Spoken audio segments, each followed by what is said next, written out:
Case, whether as dependent or plaintiff?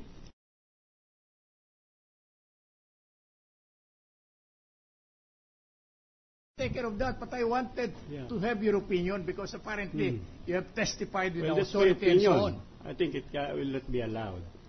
So it will not be allowed? No, it can continue. It can continue.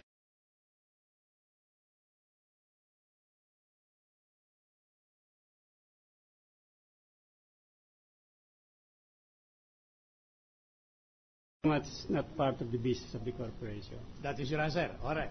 Now, in this case, you made me understood that you have examined the records of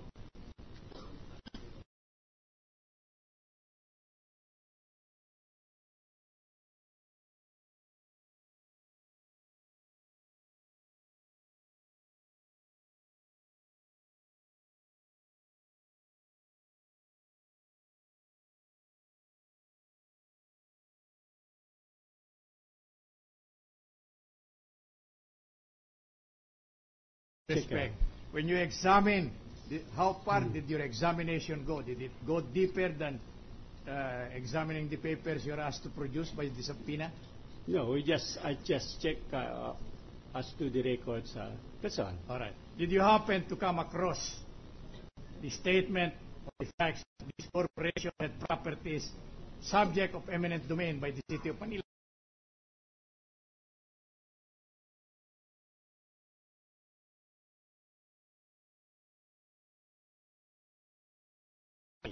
That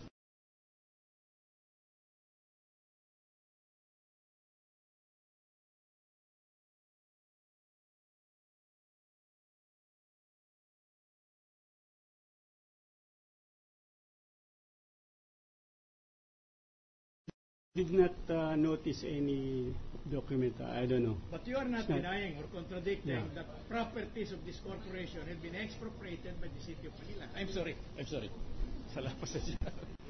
I don't know. I have not seen such a document. All right. You do not know that. Now, Yes.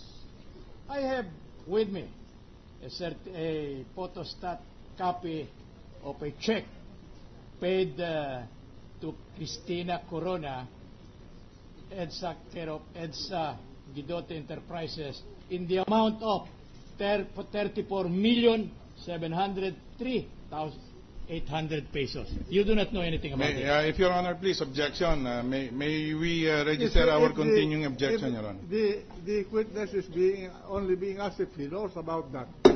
I don't know about that. We're sure. Okay, may we ask the witness to examine the Xerox copy of the check?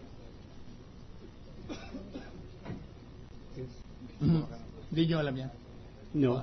You did not have an inkling about that, about the payment in terms of that check relative to the expropriation proceedings I mentioned in my cross-examination? No, I have no knowledge in that. All right. Now, did you ascertain whether this payment of the lots belonging to the corporation subject matter of your testimony is true or not? I don't know. I have not seen. So you have no investigation was made by you. I have no. Kindly allow me to finish. Yeah. And also, you have never examined any aspect of this alleged expropriation proceedings of the property of this corporation, against whom you have issued an order of revocation because of failure to comply with the reportorial requirements. Yeah, I just check as to the reports, but I have not seen such. Right. But my question to you now is, after you were subpoenaed, did you take the pain of going deeper into the affairs of this corporation? Because this corporation is dealing in millions, and apparently it had not complied with the reportorial requirements. Did your examination or investigation went that far? No, because we already revoked the certificate of registration in 2003. That is not my question to you. My question to you is, did you go any deeper than merely... Just answer the question. No. Kindly just... So no. Just answer. So you never came to know about these transactions I'm referring to. Yes. Now, after you were subpoenaed, and you came to know already that you will be asked to testify in connection with this corporation, you did not bother to go deeper and determine, meron nga bang karapatan itong corporation ito na magpahiram ng 10 million? Because of Yes. 11 million, because apparently that is the gist of your being presented here. No, I did not. Hindi po. Yeah, yeah. You are totally bankrupt of any knowledge about this transaction. Well, I read the newspaper, but I did not see anything in the records. No.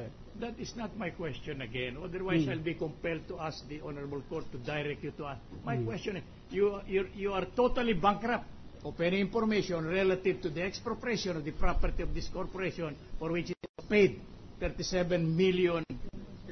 34 million something. Already asked and answered, Your Honor. The What answer is is the to be answer? read in the papers, Your Honor. That's not we submit, Your Honor. The tendency of the question is to test test the the credibility, competency yes. of this witness to testify on the matters involved in this case. Because in cross-examination, Your Honor, a witness The may witness may answer. Oh, thank you, Your Honor. No.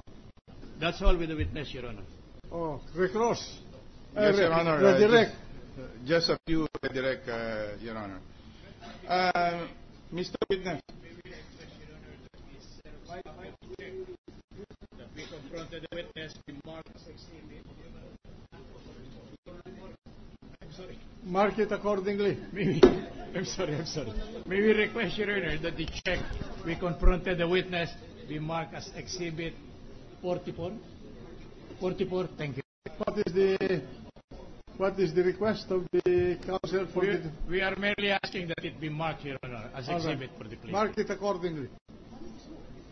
Your Honor, please.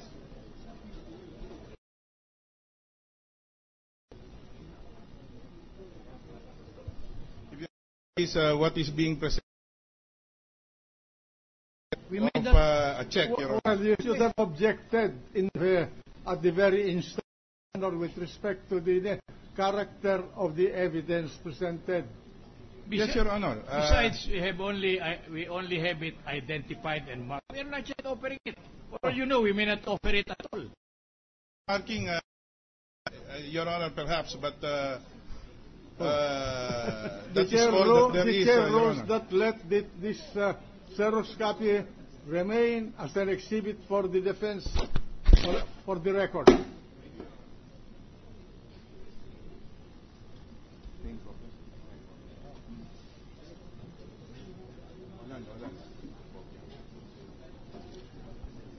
If I may proceed, Your Honor. Proceed. Mr. Witness, you made mention earlier on cross-examination when asked of the primary franchise of BGI. Can you clarify what do you mean by primary franchise? Witness is incompetent, Your Honor. I did Sustain not ask him on his the knowledge. best evidence Sir. is the articles of incorporation. No, Your Honor. I'm asking just to explain what is meant by primary franchise. What is the relevance of that information to this proceeding? I would like to know, Your Honor, if what he meant by this is the primary purpose, Your Honor, if that is equivalent to a All primary right, purpose. okay. You may answer. Primary franchise refers to the juridical personality of the corporation. When we issue the primary franchise, meaning the certificate of registration, it is a juridical person. Franchise.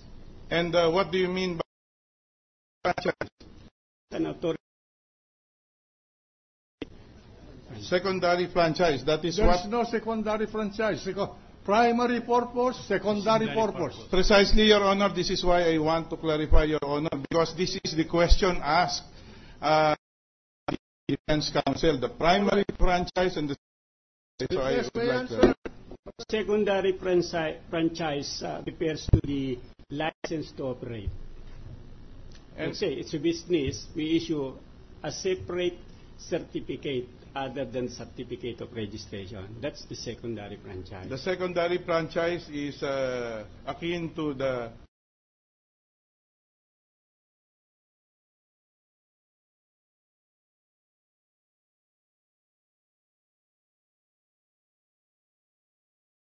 with the purposes of the corporation. Refers to the life of the corporation, but as secondary franchise refers to the right of the corporation.